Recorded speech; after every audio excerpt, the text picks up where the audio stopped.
Please subscribe and don't forget to press the bell icon to get notified whenever we upload a new video. Ashwani and Mitesh with us for BTST Calls. Ashwani, today has been really strong. Thoughts on what that would mean for trade tomorrow, perhaps? I mean, how would you approach it and what would be your individual stock calls? The market bouncing back from these dips means that the trend remains strong, and it's bouncing back because the trend is strong. In a sideways market, the markets tend to chase the other end of the range.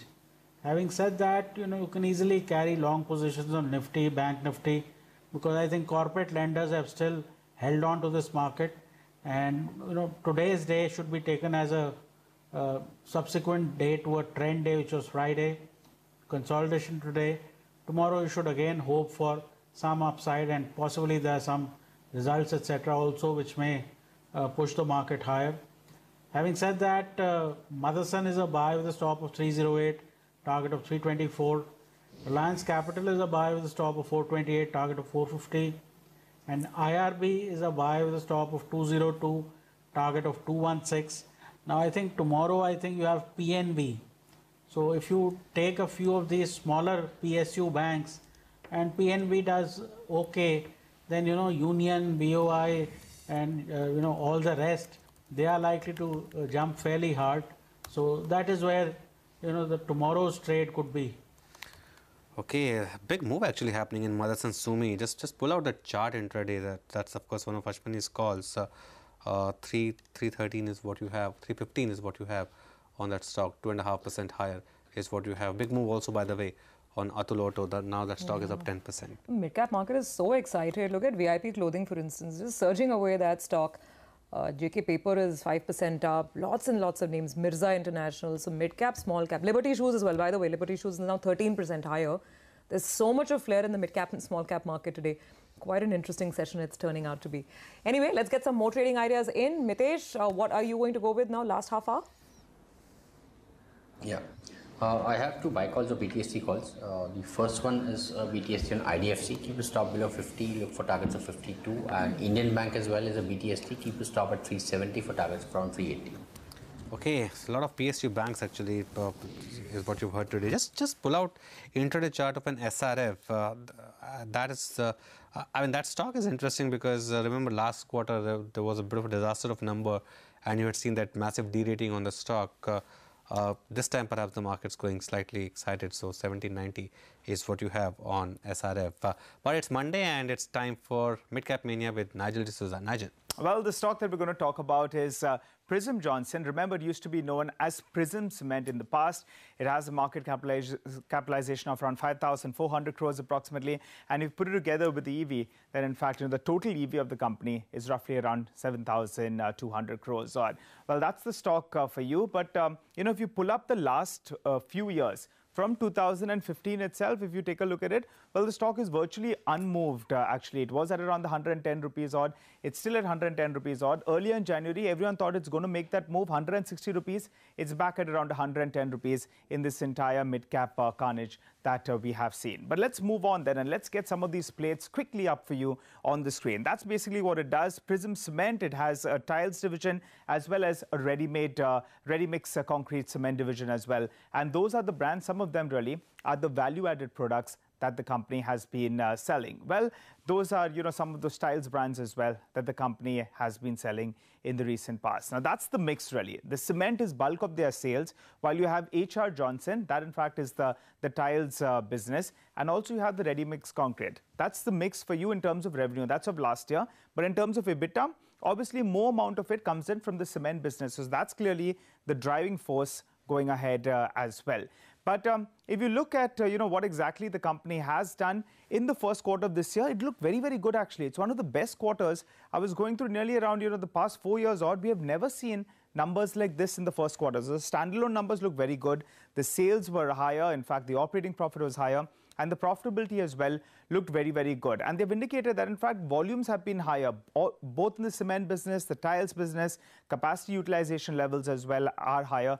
And that explains why these numbers look very, very good. Even in terms of an EBITDA per ton basis, it looked very, very good for the cement business. Now, that's the three divisions that we're looking up for you. Improvement in cement, lower losses in the tiles business. If they can turn that around, it'll be very, very important to note. And also the ready-made concrete business, that as well delivered a profit that compares with the loss. But I was telling you about, the EBITDA per ton. Well, that in fact as well did improve, and that's the holding up for you, because someone seems to be selling, and that's why in fact the stock has corrected a goodish deal. The promoters, they have nearly around 75% stake odd.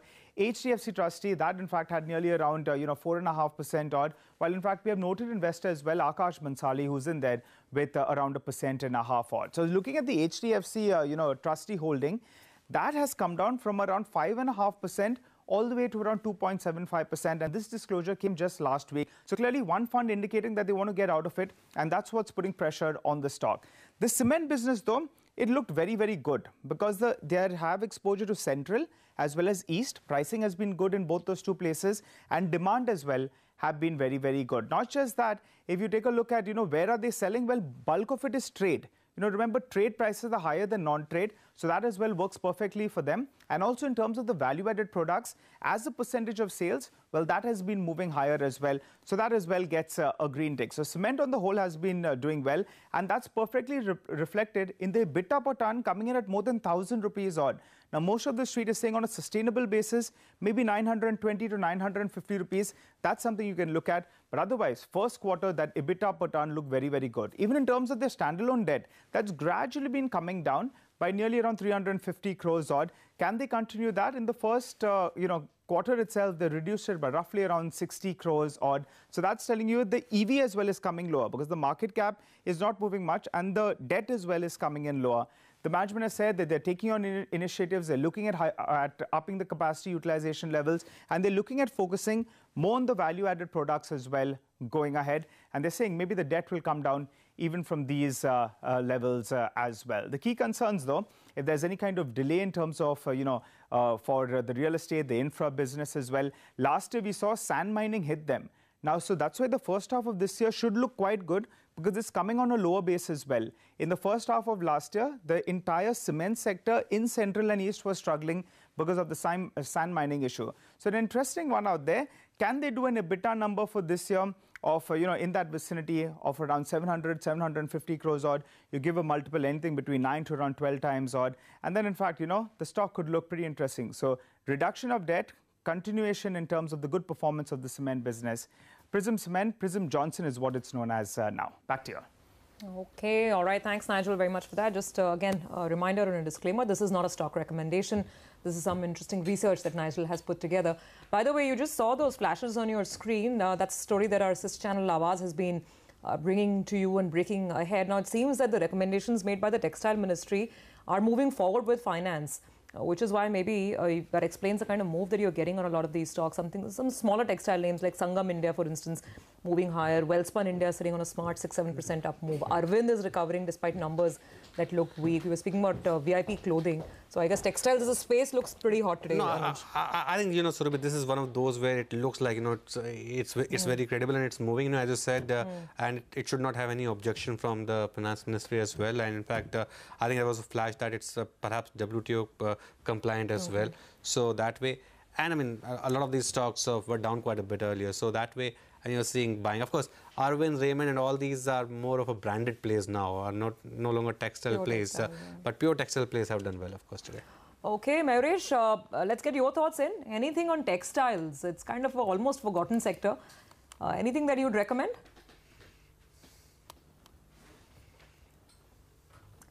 Mayuresh?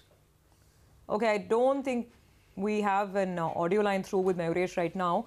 Mitesh, let me take it to you. I mean, these are not stocks that we usually discuss, but seeing the moves that one is looking at today on Wellspun India, some of the bigger stocks like VIP, Arvind, any thoughts, any trades for you?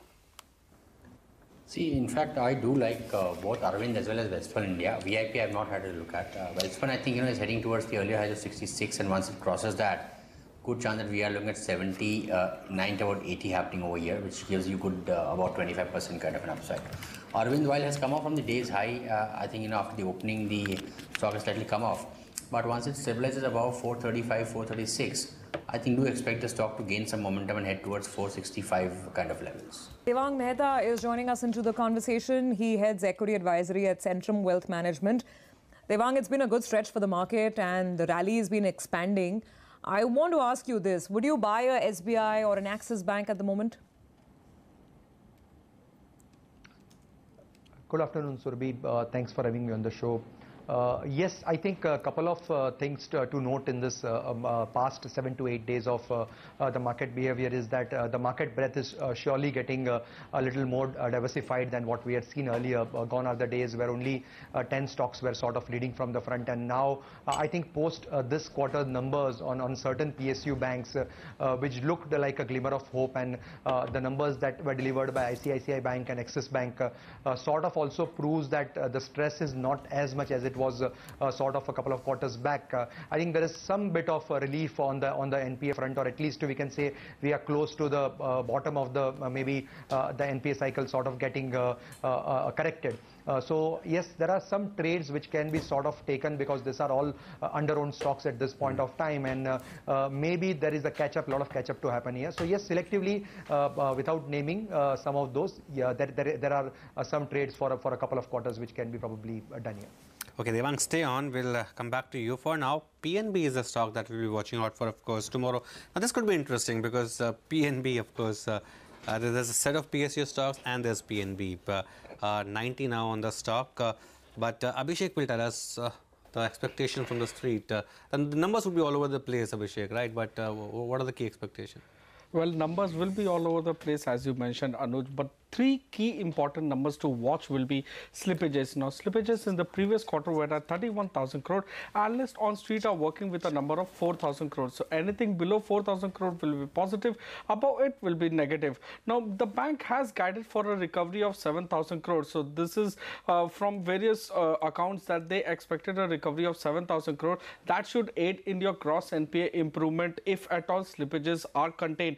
The asset quality movement will be seen very closely. Last quarter, the gross NPA was at 18.4%. The big number to watch out will be the provisions, how much they have to provide. Because in the previous quarter, they had guided for 10,140 crore of provision spread over the few quarters. A large chunk, 7,200 crore being on account of the jewelry fraud that they have seen. So that provision will come into this quarter. Our poll suggests NII to decline by 7.3%, while they can report a loss as per our poll of 1,652 crore.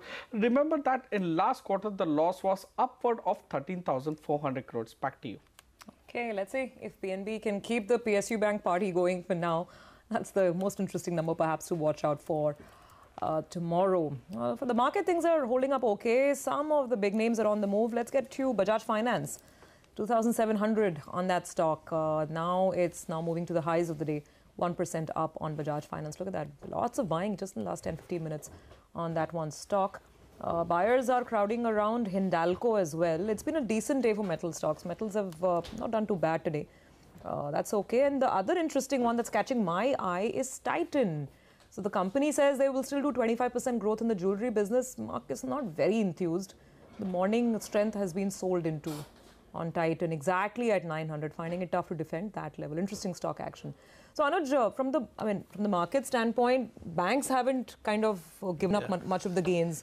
So where does this leave us at the moment? You know, my eyes firmly on Kotak, you know, because I think this is going to be a bit of a developing story here, Surabhi. That actually has moved to the low point of the day. Just pull out the chart of the stock on a day when the bank nifty is up, you know, about almost 200 points, and this is the second largest component of the nifty bank. So that way, it's interesting. The other point on Titan is very interesting because I think Titan is now showing clear behavior where you know, every time it's going towards say 850, 840 thereabout, it's the 200-day moving average, it's bouncing back. But at higher levels, it's underperforming its peers. I think the point on the margin business, I think, is something which you know, even in the con call you heard, right? Rakesh said, double digit can be anything. You give me a number. So I think that is one thing which clearly could be impacting. But you got well-defined boundaries now for the stock. I think somewhere around 850, it sees a lot of buying. It moves somewhere around 950 thereabout. It's gone to 1,000 twice. Both times it's come up from there. So that way, I think you've defined the range. But for me, the stock to track from here on for next few days would be Kotak, because from 1450 wherever it was to 1280 now. There's a decent correction that you've seen in Kotak. Absolutely. Let's actually take it up with Ashwani as well. Ashwani, now next levels on Kotak. And now this question is for the long-term Kotak bulls. I mean, who would be invested, and I don't think they would have really bothered with 3-4% from the top. But now, is there any reason to get concerned for people who are holding it as a portfolio investment? Kotak Mahindra Bank. See, if you are holding from 900, there's no problem.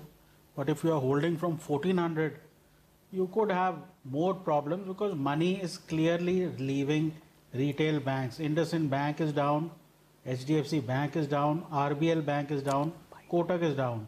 And all of these four guys used to be up when earlier corporate lenders were going down. So it is just a role reversal. I don't think there is much specific to Kotak, because Kotak attracted a lot of money in the last 6-8 months. Hence, the money leaving is also probably a bit larger than usual. But overall, Kotak type of stocks, they fall 15%. You should buy them. At some point, they will recover. Well, we've still got a couple of minutes to go before the close takes place. So let's just get you some opinion that we got from S. Krishna Kumar, CIO Equity at Sundaram Mutual Fund. We were discussing mid-cap revival and the kind of things that he likes in the market. He is expecting the market to be range-bound over the next 6 months. The results that have been coming through, as you have seen in the last 30 days, we have seen a fairly healthy improvement all round. It's just not only large caps, but it's also the good mid and small caps doing well. So there's a wholesome recovery in earnings that we are seeing across the board. And so to the extent our belief was that there will be a catch-up in the mid and small cap, and the broad market width would expand as people start looking outside the top 10-15 stocks which are holding up the Nifty. We continue to believe that the market breadth will widen in the next quarter. We believe that even calendar is particularly light at this point in time for the next couple of months. So we don't expect any significant negative news flow that could come into the markets also to derail sentiments. We do expect into the next 6 months is that the index broadly would be more range bound. Give it plus or minus 300 points. You would find that there would be far more sector rotation that would happen, into stocks that have been languishing, compared to the movers of the index. So we do see that money will rotate into other, banks and other sectors which probably do offer good value. So that's the way we would look at it, and that's why we believe the market breadth would also widen at this point in time. PSU banks are quite cheap, but near term they have been impacted by the corporate loan book and the stress therein, which justifies the current situation. So in a sense, they are a very, very long-term trade. I think there are more reforms on the PSU space that are expected in the next term of the government. We would rather wait and look at this as more a trade at this point in time, rather than a structural change in terms of the PSU banks.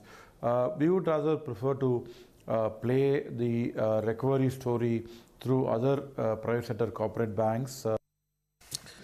Okay, well, let's let's take some final thoughts from our guests, because it's an interesting market. The Nifty is closing 27 point higher.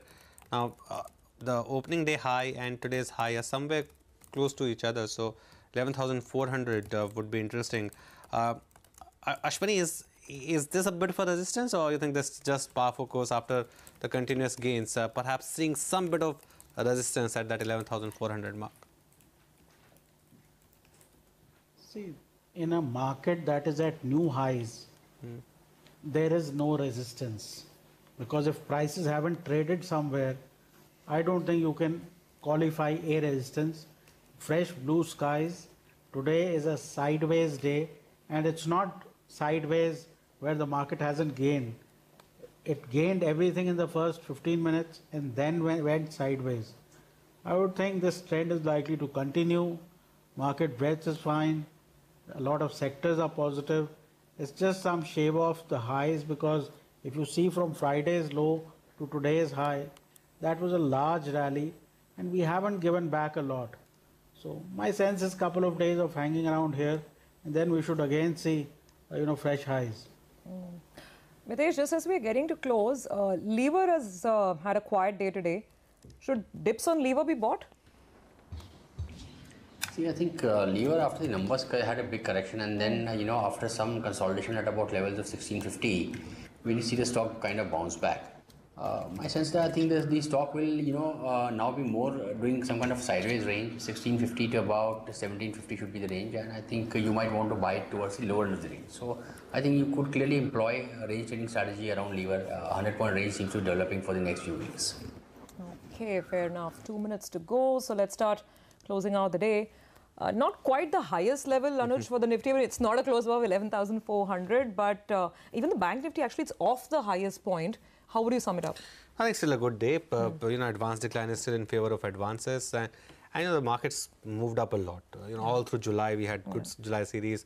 It's moved up a lot. So earnings reaction too have been on the positive side today. All in all, I think the bulls would still take it. The only issue is that it's a market which is now rewarding you for positional long trades. This morning, if you would have bought perhaps the Nifty, you wouldn't have made any money, because the market actually, on the Nifty futures is actually closing on the lower side. But it's still been okay, Surabhi. In terms of stock moves, of course, let's just recap. The big move today happened in the set of corporate-facing banks: Axis, SBI, ICICI. Those were your top 3 index gainers today, which is quite interesting. Then you had UPL and Hindalco, which were also higher. Reliance made a move today. 1.5% higher is what you have on Reliance. And of course, on the way down, you had Kotak, which was down 2%, Tata Motors, which was down 2%, and Titan, which was down about close to 2%. Perhaps some pharma names as well, Hindustan Unilever. These were a couple of other stocks where there were some losses. But Surabhi, of course, the story of the day was HDFC AMC and the broader market as well. Oh, absolutely. HDFC AMC with no sort of problems there whatsoever. It is going home northwards of 1800. Even some of the most bullish voices pre-listing perhaps didn't think 1800 would be possible on day one. That's been really quite a move. I'll come to the textile stocks now because of the news that our sister channel Awaz broke. This package that seems to be getting approval from the finance ministry also. Arvind is down, but that's also a dramatic recovery from the lows. So it's, if you look at the intraday performance, and it's not bad. Trident has been your stock from this universe, actually 10% up on Trident. Some of the smaller names like Sangam India, 8-9% higher there as well. Wellspun India, 6% up. So decent day for some of these stocks. Actually, even the branded plays, even something like VIP, for instance, or even a Zodiac Clothing. Don't typically talk about these stocks, but some of these other names also did well today. Let's move on and see what else worked. Liberty Shoes, 13% up. We've got all kinds of interesting movers and shakers. Rico Auto was up about 8%. But on the larger side, watch out for Aditya Birla Fashion and Retail. The stock had a blowout performance after fantastic numbers this quarter. And today, buyers were back on this one, 180 on AB Fashion. So let's see where it goes. Speaking of where things are going, we should pull up Indigo, Interglobe Aviation. That was a big mover. Stock is ending with a gain of almost, 6.5%, 7%. Yeah, that's what we're talking about. Let's pull up Jet Airways also. Not such a dramatic move, but there was some incremental buying on Jet. SpiceJet was also very, very range bound, so not so much. LIC Housing Finance has had a decent day, as had Reliance Capital. Let's just pull up Reliance Nippon as well, considering the rub-off effect on the AMC universe overall. That stock started the morning positive, but look at the kind of selling that emerged later on. Some of the other movers and shakers on the upside included in Avanti Feeds today, 6% on the way up. Rain Industries, Waterbase, these were some of the stocks that were flying higher. Losers included result reactions like Laurus, 7% lower, Suzlon down 7%, Den Networks, First Source. Divi's has chosen not to react to very good numbers. So these were some of the stocks on the way down today. But overall, I guess for the mid-cap market also, it's not a day to really complain because we had some interesting movers. Yeah, exactly. Not a day to complain. Let's take some more thoughts then. Mitesh, what would be your verdict for the day then?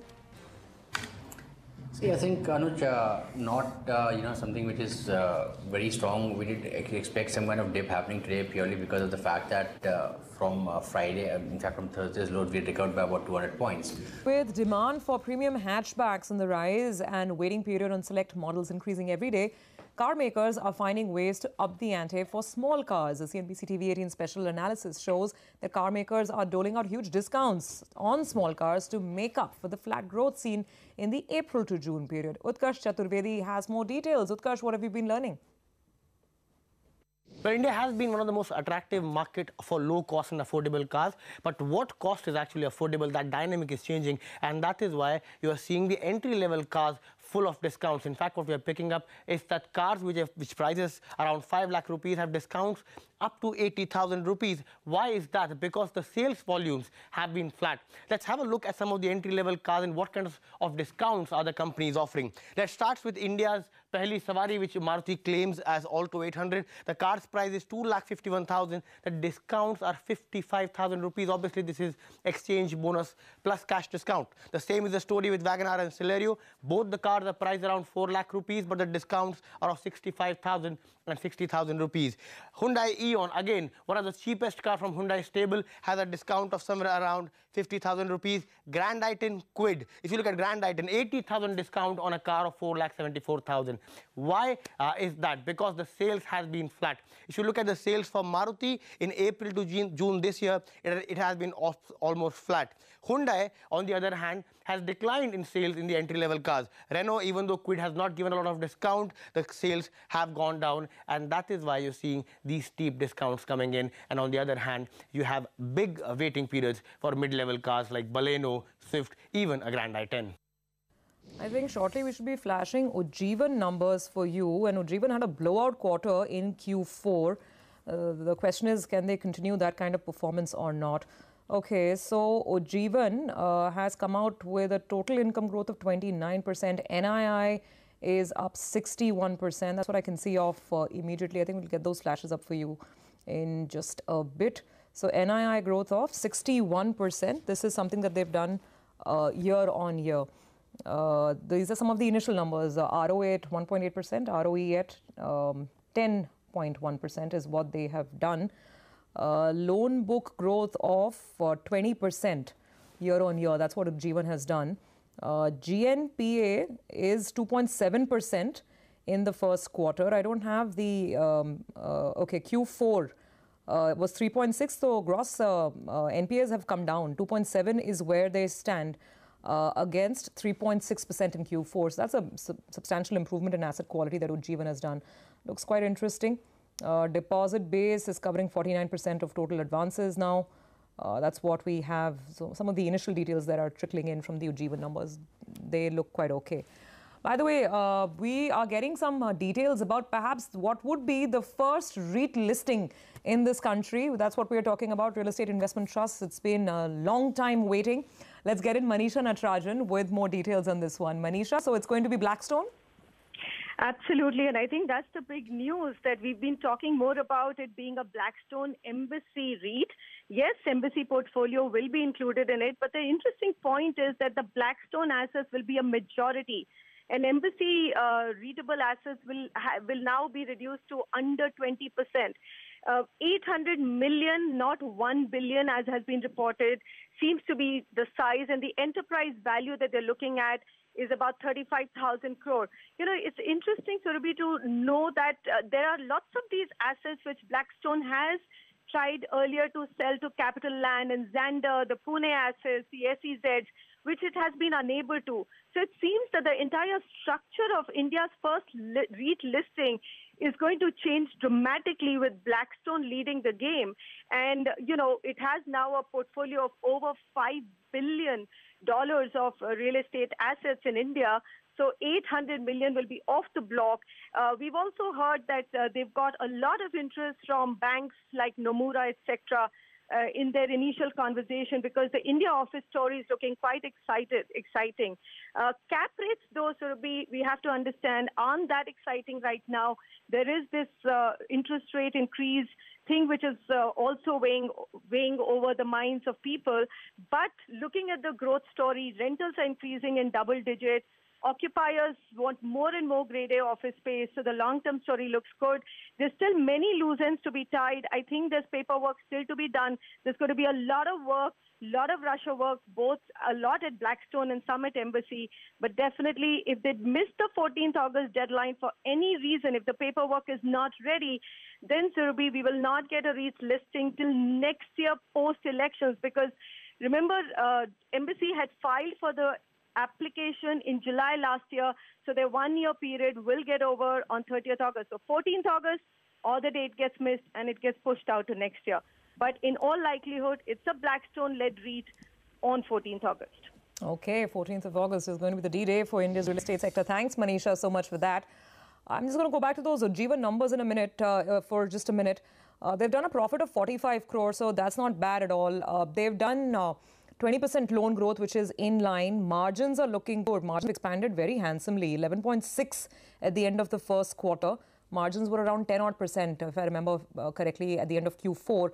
The only problem is this cost-to-income ratio. I think this will try and get Abhishek to explain to us.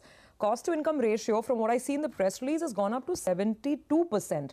Now, this figure was closer to 56-57% at the end of Q4. So that seems a sequential big jump. Though it's still lower year on year. But anyway, that's the one niggling question that I have in the numbers. Otherwise, on margins, on loan growth, this seems quite okay. And the good news is that the asset quality picture seems to be maintained. Gross NPAs have come down to below 3%. They were at 3.6% in the fourth quarter. That's Ujjivan. But right now, it's time to talk about perhaps the biggest market headline of the day. It has been a stellar listing for HDFC AMC. The stock listed at a premium of a whopping 60%. My colleague Yash Jain caught up with Milind Barve, MD and CEO of the company, and began by asking him whether they need any more funds in the short to medium term after this IPO. This was a full offer for sale, so there is no part of the IPO where funds come into the AMC. The business does not need capital. In fact, the business has a very high return on weighted average net worth as such. Right. And actually it keeps throwing free cash based on the profits we make. So it's not a business that needs further capital. In fact, the minimum capital requirement is as low as 50 crores, while what we have in terms of net worth is upwards of 2,000 crores. Absolutely. As far as the Indian shareholder, HDFC, is concerned, of course, you'll also have to follow the minimum public shareholding norm of 25%.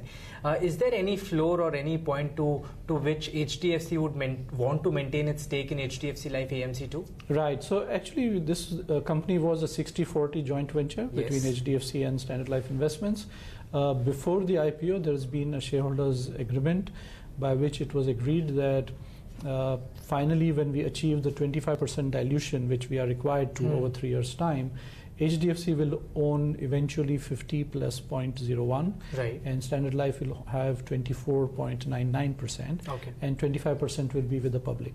So the final shareholding pattern that will emerge after 3 years, when we achieve the full 25% free float, will be 50.01, 24.99, and 25% with the public. Okay. To speak about your financials and to start with the assets under management which you have at this point of time, what is the kind of growth which you've seen in the last 3 to 5 years in terms of your AUM growth?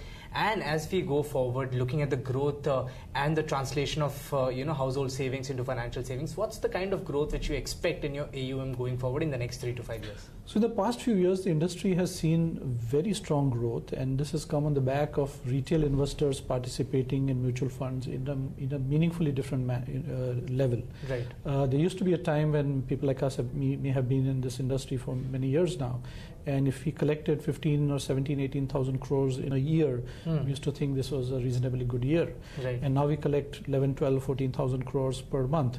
If you go by what has been sort of seen the run rate in the last few months. So I think the industry has gone to a new level of growth, and I think we have been as much a part of the beneficiaries of that growth.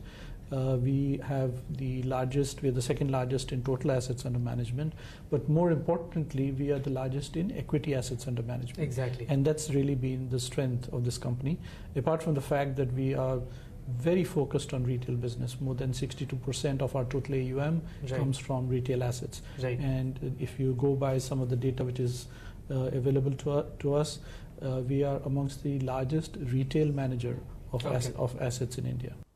Okay, well, on that note, let's move to some other stories. We told you first that Patanjali Ayurved is under the scanner of the anti-profiteering authority. Now, sources are telling CNBC TV18 that the Baba Ramdev-led company is preparing its response in this investigation by the Directorate of Anti-Profiteering. Priya Sheth is joining in. Priya, so what is Patanjali's likely response? What is their stance on the issue? What we do understand is that Baba Ramdev's Patanjali Ayurved is likely to respond to the Director General of Anti-Profiteering later this week.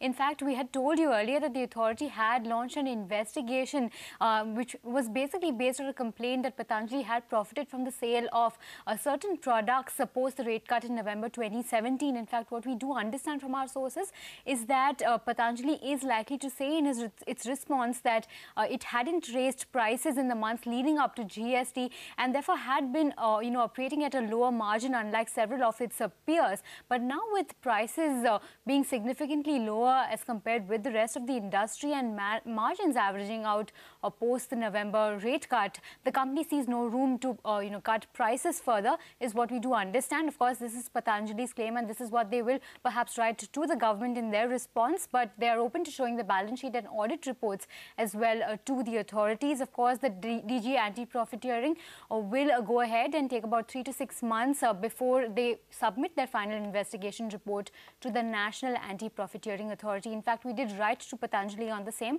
and the company has confirmed that they have received a notice from the Anti-Profiteering Authority and will respond to it very soon. Okay, let's chat commodities now, where we have seen further pressure come in for the metal space, especially in the gold and silver space. We did start the day slightly on a better note, but that really seems to have turned around now. The US dollar is strengthening a bit. We have seen the pound sterling decline. There have been concerns with the Chinese yuan to begin with, and that really shows on in case of gold and silver. It is trading at around 17-month lows, and we did see the prices fall all the way down for gold at around $1,204 per ounce as well. There has been pressure for silver as well. On your screens, 1% down on silver and more than 0.25% down in case of gold as well is how we are trading in European session. Georgette Boyle of ABN AMRO Group now joins us on the phone line to talk more about that. Georgette, hi, good to have you. What is your sense really? Because gold clearly has been an underperformer in the previous quarter. We've started this month as well on a weaker note. Where do you see now a bottom forming for this one? Hi. Yeah, in fact, as you said, gold has been quite weak, and the weakness started when the Chinese yuan started to slide versus the dollar since mid-June. And in fact, yeah, precious metal prices, especially gold and silver, but also other metal prices, have been under pressure ever since.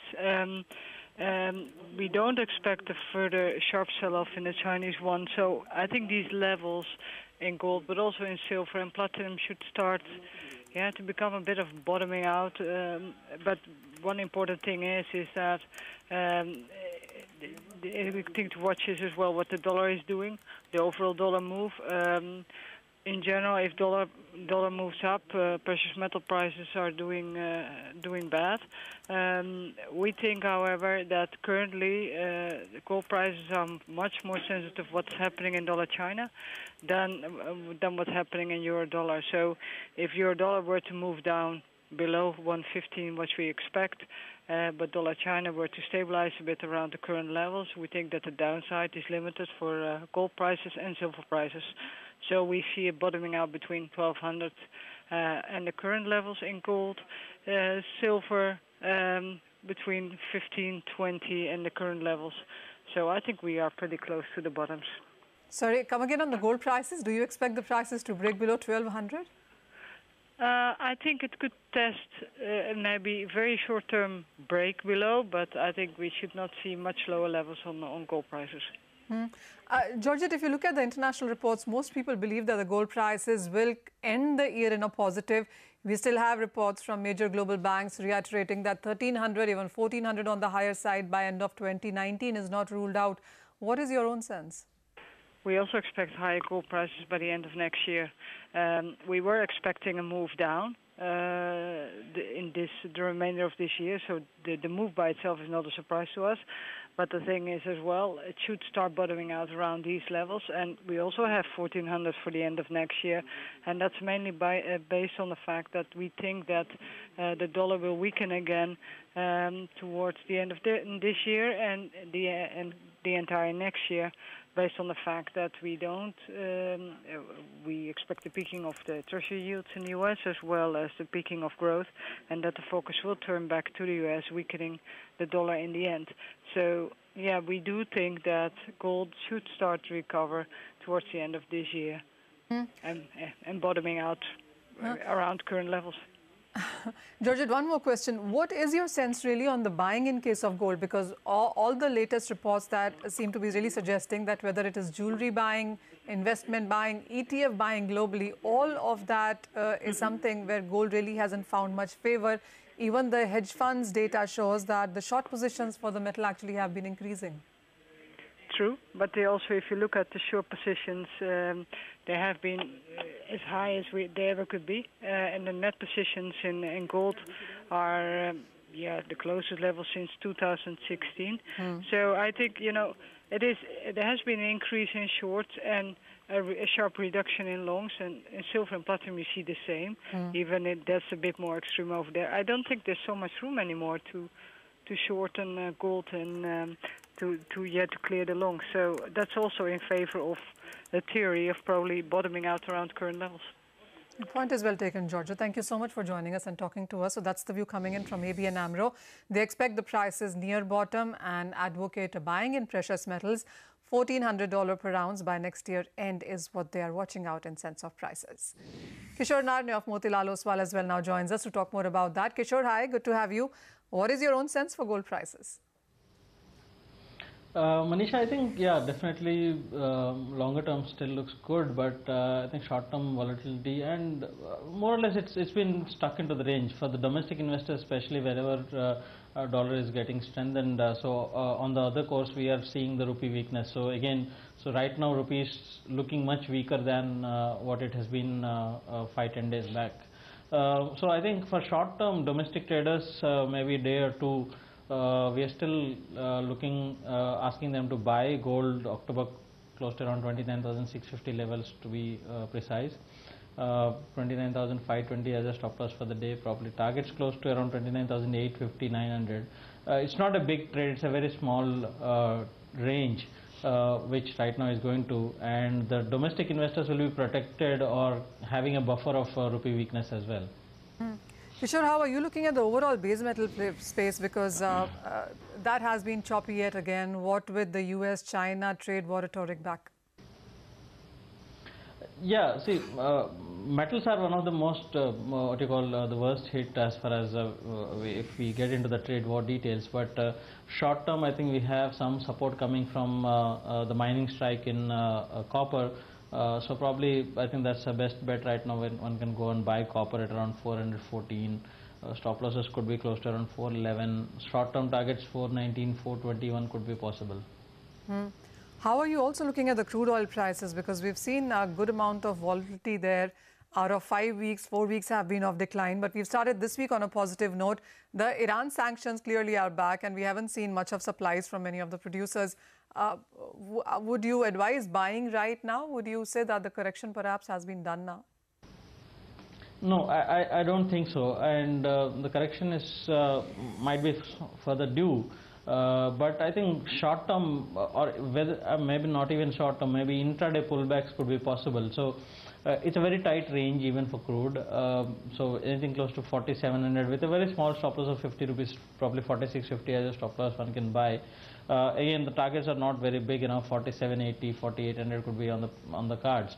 But the macro trend is very well balanced at this point of time. Both the factors on the push and pull are equally weighted at this point of time. So I think until unless there is any real supply side issue, we don't see crude climbing anything like $2-3 from here.